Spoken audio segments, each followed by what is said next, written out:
Welcome to this program on the country of Myanmar, formerly known as Burma. Democracy is not a given. It is a process that we must participate in and defend, as messy and difficult as this can be. It is essential for maintaining a system that tries to cultivate equality and justice for all. It was with great dismay I heard of the military coup in Myanmar at the beginning of February.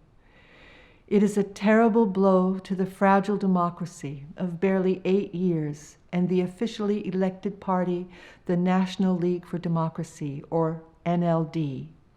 The NLD is the party of Nobel Peace Prize winner Aung San Suu Kyi. Military rule is not new to Myanmar, as the junta held complete control of the country for 50 years prior to the elections of 2015. I felt compelled to do something on behalf of the people of Myanmar and asked my son Aaron if he would participate in this video to help give a little more perspective on the country, its people, and the difficulties that they are currently facing. Aaron worked as Chief of Child Protection for UNICEF in Myanmar during the first years of their transition from military rule to democracy. My name is Robin, and I live in Cavendish, Vermont, and I was privileged to travel halfway around the world to be with him, his wife, and my beautiful twin grandchildren in Yangon during that time. When I was there, I stayed mostly with my grandchildren, who were barely a year old when I first arrived. Returning each year, I was able to explore a little more, both in Yangon as well as traveling to other areas of the country. My son's household grew to include a number of Burmese helpers, and the house was always full of activity. We all became quite close to the people who came and went or stayed, and each day they gave me a chance to see a little more of how they lived and the culture that had formed them. During that time, I developed a great affection for the people I met and had a glimpse of the difficult environment they lived in, as most of the infrastructure dated back to British occupation in the 1940s. Before I ask Aaron to join us, I would like to show you some photographs I took, mostly of the people of Yangon, either in the streets or in the pagodas, which were very much the place for people to congregate or to go for prayer. In a city that was hot and humid and unsanitary, pagodas were cool, clean, and beautiful. It took me a while to get comfortable taking photographs in Myanmar, but I'm really glad that I did. Looking back over the people and the faces and some of the places that I went to, it brings back my time there in a very vivid and felt sense way. There's something about seeing people and seeing their faces in particular that I think gives us a real sense of our common humanity. And I just think that's so important today in our world.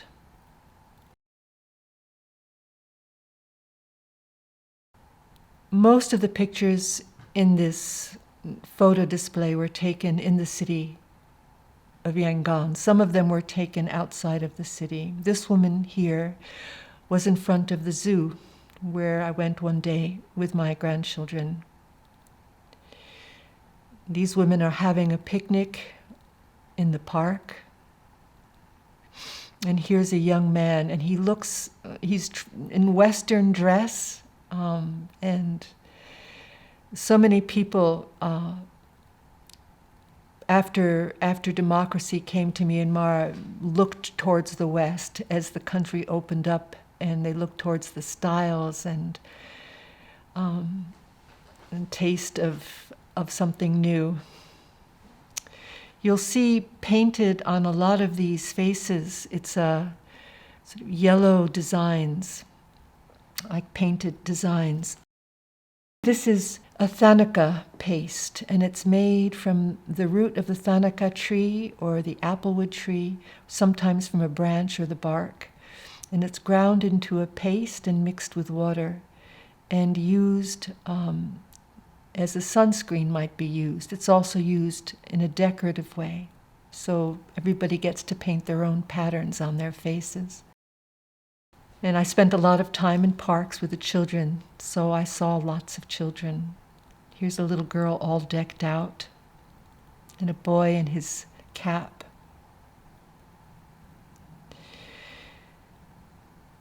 You'll see a lot of difference in skin color and features. And this is because there are 8 or 9 major ethnic races in Myanmar. Kachin, Kaya, Kayin, Chin, Mon, Bamar, Rakhine, and Shan. And I believe Karen.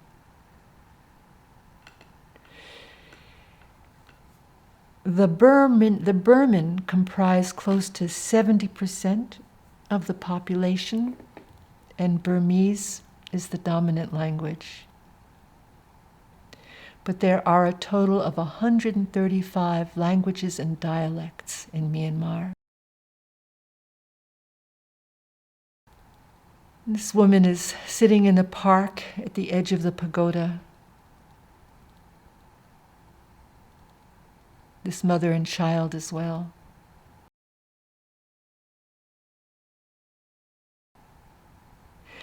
Children are cared for with incredible care.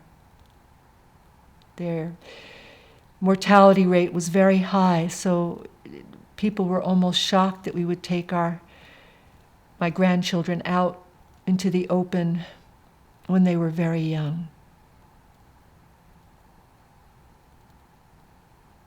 There's a little boy. In the face of a man in the street, and a smile that can light up your heart.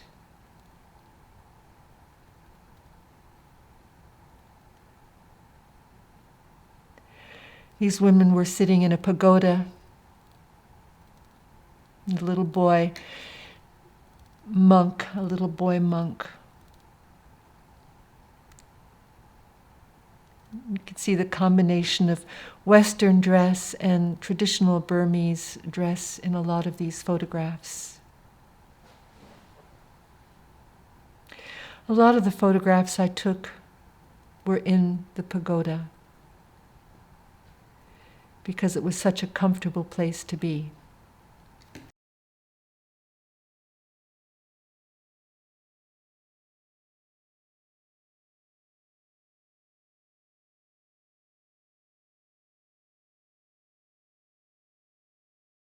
Well, I'm so happy, Aaron, that you can join me today and take some time to share your perspective on what's happening now in Myanmar, as well as giving us some background about yourself and what brought you to Myanmar, how you came to know the country. Yeah, great. Well, it's great to be here.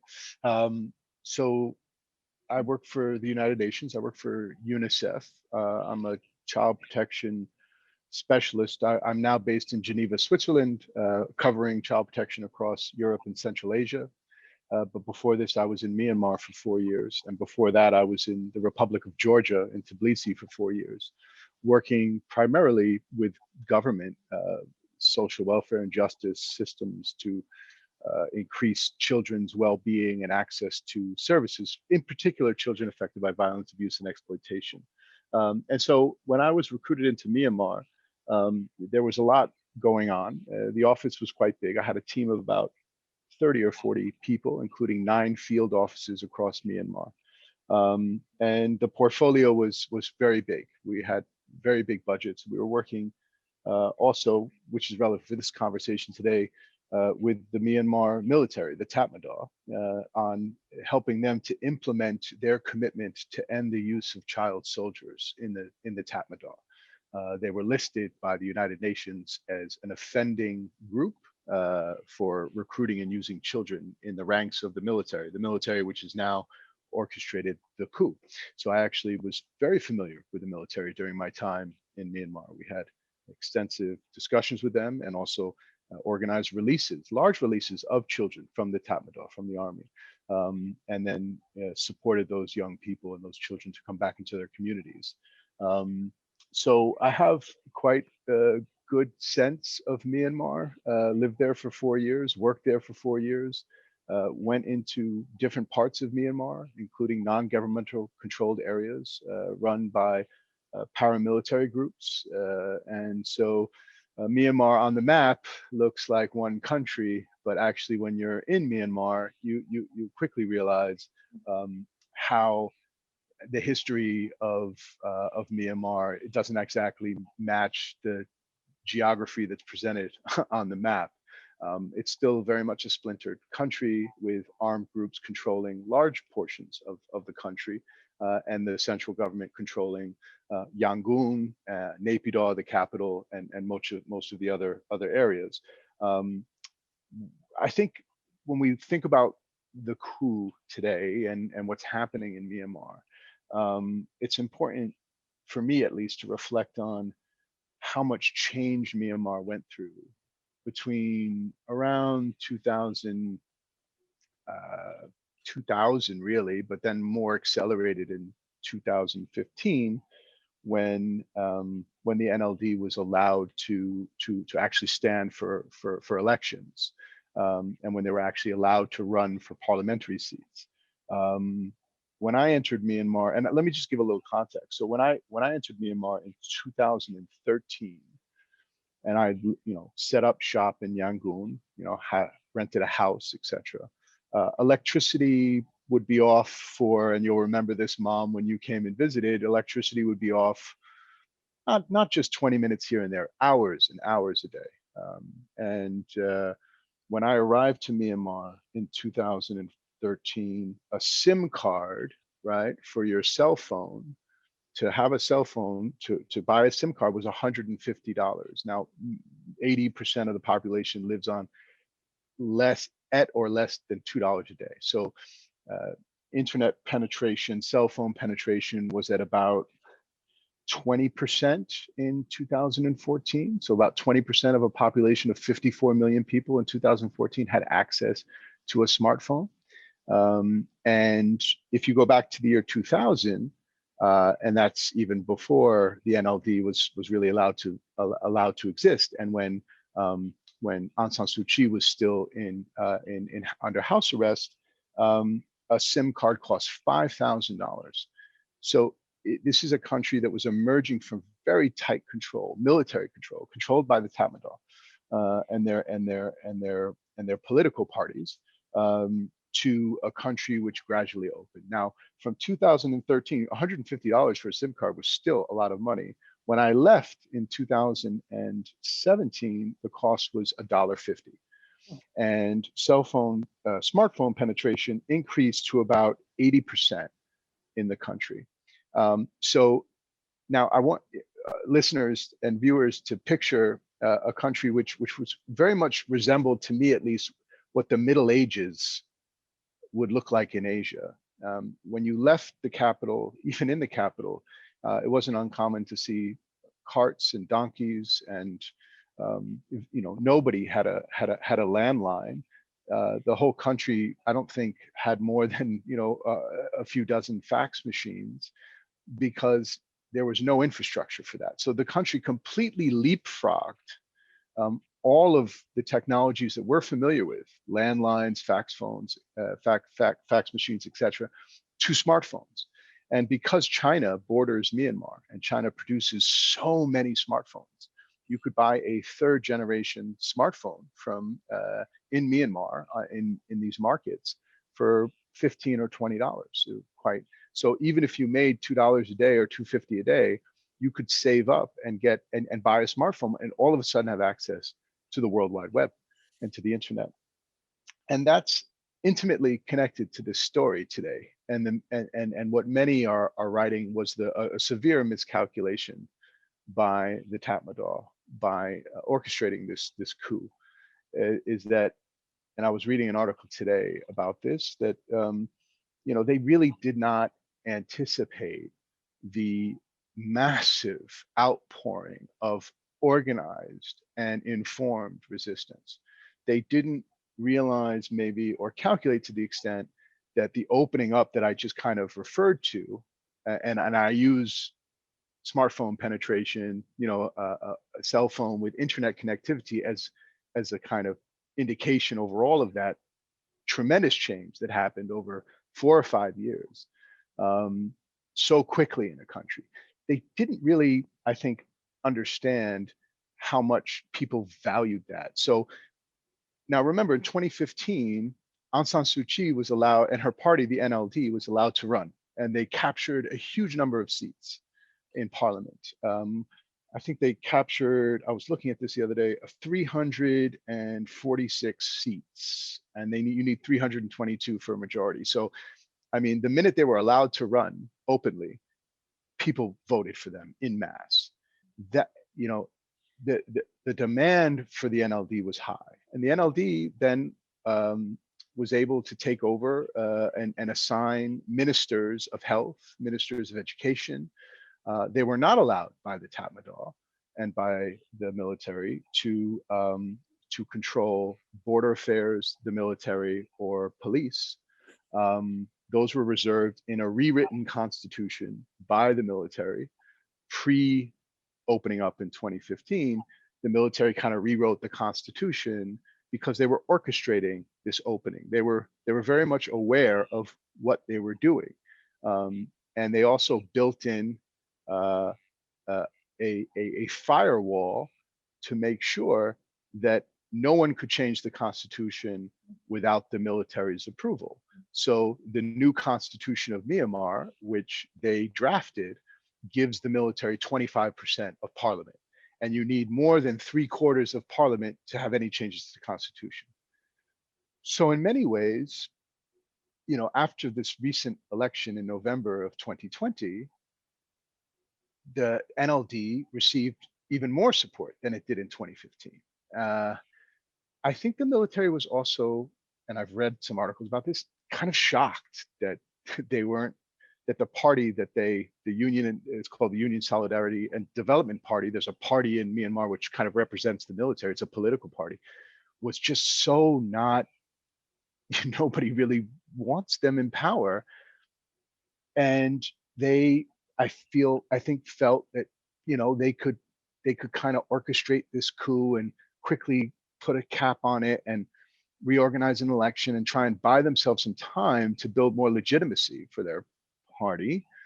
It's hard to say. I mean, why would the military at this stage, after orchestrating in 2015 this new constitution, which guaranteed them safeguards against the military, a complete democracy. This is still, even if the NLD election stands in November, which currently it doesn't because the coup is happening, it's still not a full transition to democracy. They're still in the beginning stages.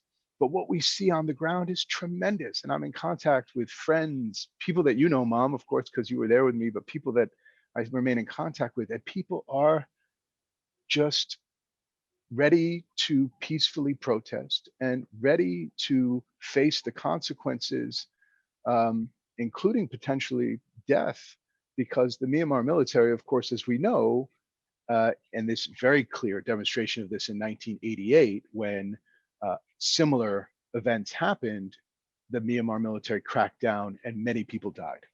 And right now, everybody is biting their nails, going, what's going to happen? Just yesterday, on Sunday, more than 1 million people came out, in Yangon, in Mandalay, which is the center of Theravada Buddhism, the center of, and Theravada Buddhism, of course, is, a very sort of strict doctrine of Buddhism.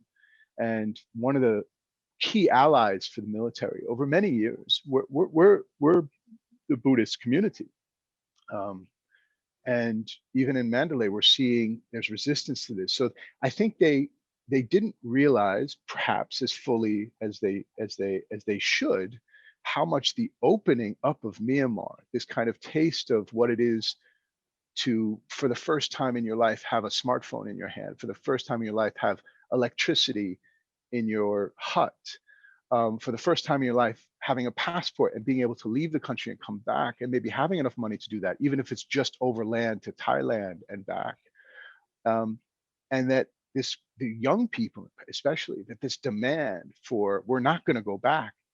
Remember, the Myanmar military ruled with an iron fist for 50 years. So the coup represents to many people in Myanmar, regardless of what the military and the Tatmadaw have in their minds, it represents to the people of Myanmar a step back.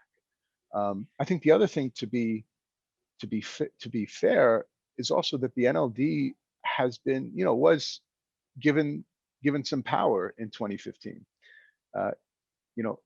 Aung San Suu Kyi and her party got some significant power, and they've been criticized. When you start running health systems and education systems in a country which has such weak systems, then you get criticized for that. I think the military was also counting on this kind of disaffected, well, the NLD had their shot, but none of that matters. The young people and people in Myanmar have gotten a taste of what it is to be free, have gotten, have had a chance to experience life in a different way, and they don't want to go back.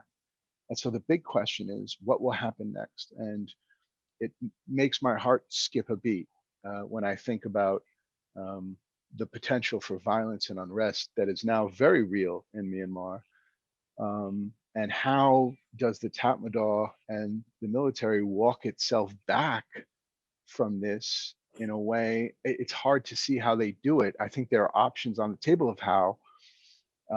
But one thing's for sure is that I don't think these protests, these peaceful protests, because that's one of the remarkable things about the protests in Myanmar, none of them have been violent.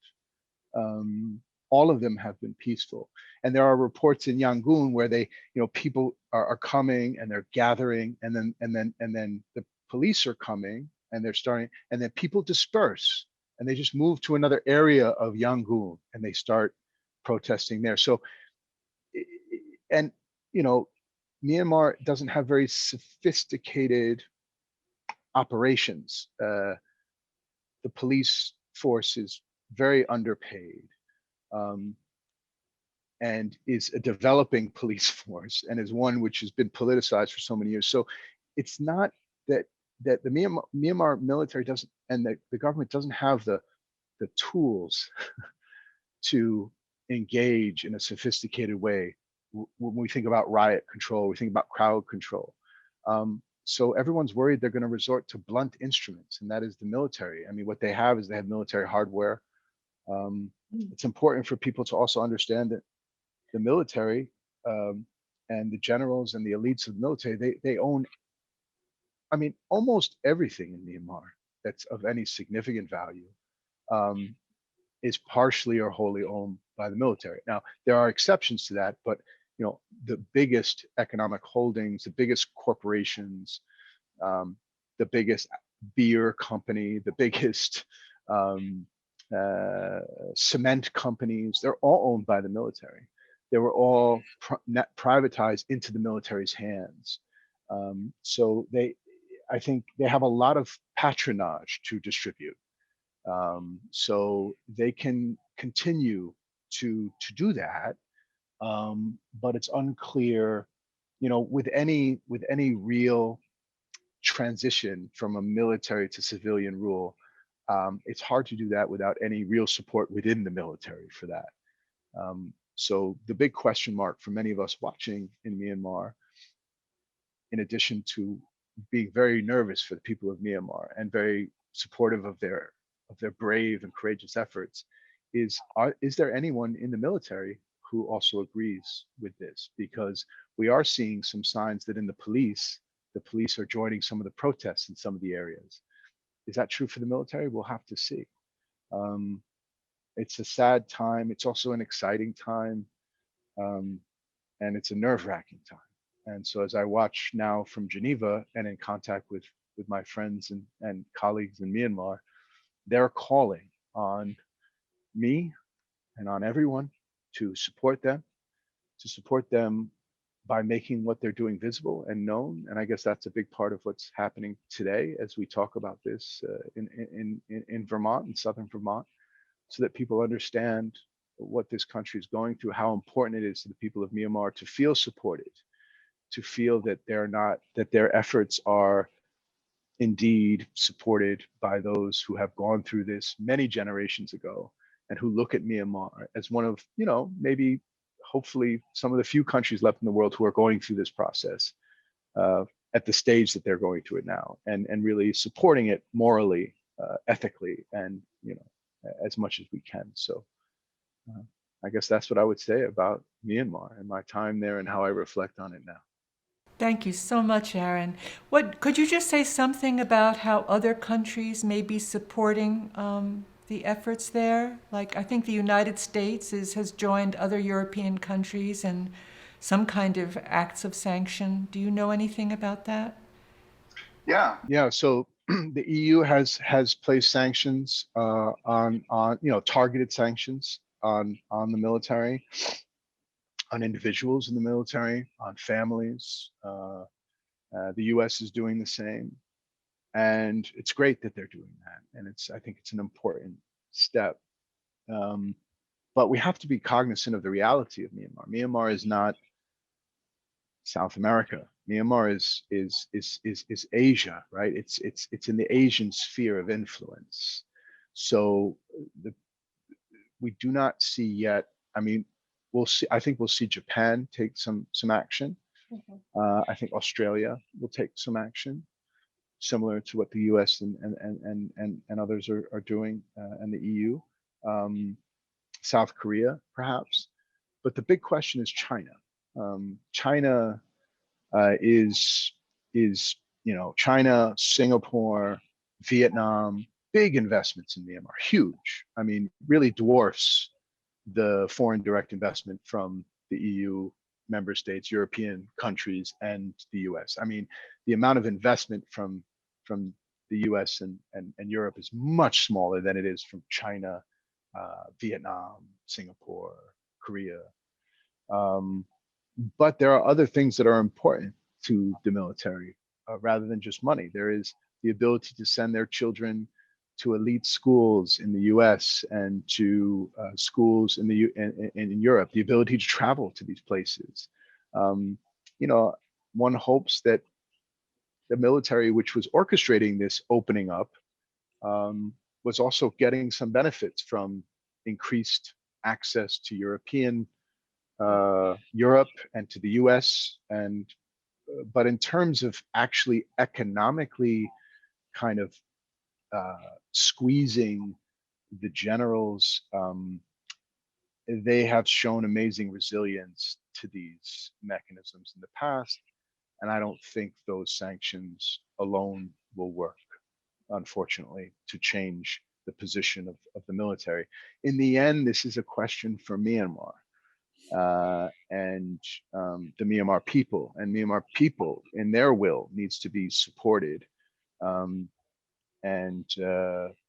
The policy of China of non-interference in domestic affairs is likely to continue, but we'll have to see what position China takes vis-a-vis Myanmar. I think that will make some of the biggest difference. Certainly the Asian community will have to do more than they're doing at the moment. Yeah. Well, Aaron, thank you so much for sharing all of that. And my pleasure. I hope it reaches many ears. Well, it was quite a time to be in Myanmar. During that opening up, during that 4-year period. I miss the country in many ways, and the people especially. Yeah. So thank you for having me to talk about it today. Okay. This is a rickshaw in traffic, and here's a lady taking a cool rest under the Buddha. Homemade scaffolding, hand-tied.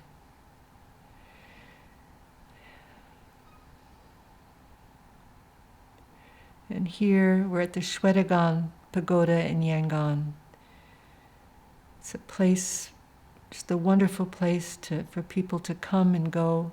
And it's always filled with people and the sound of the little tinkling bells or the big gongs or the Yangon crows, a lady in a flower market. And here we are at the Andaman Sea.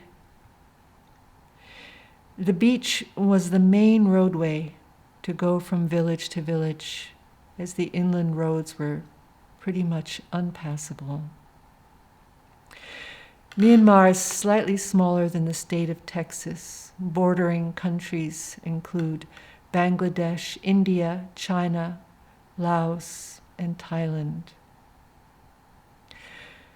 Close to 90% of the population practices Buddhism, followed by Christianity, Islam, Hinduism, animism, and others.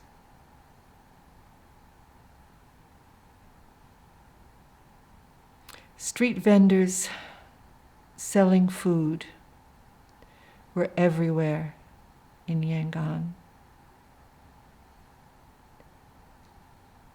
This one has a bicycle attached to his cart. And here's a beautiful old home. I think it's the only one I ever saw like that. And a lady in the flower market.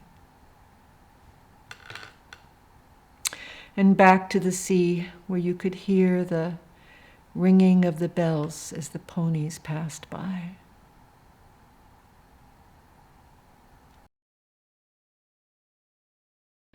To conclude, I would like to thank Okemo Valley TV for helping me make this happen, and to show a few more final photographs of recent demonstrations that have taken place in Myanmar. These were sent to me by friends, so thank you very much. You will notice that many of the signs people are holding are written in English. This is because of their fervent wish for the world to hear their call for democracy.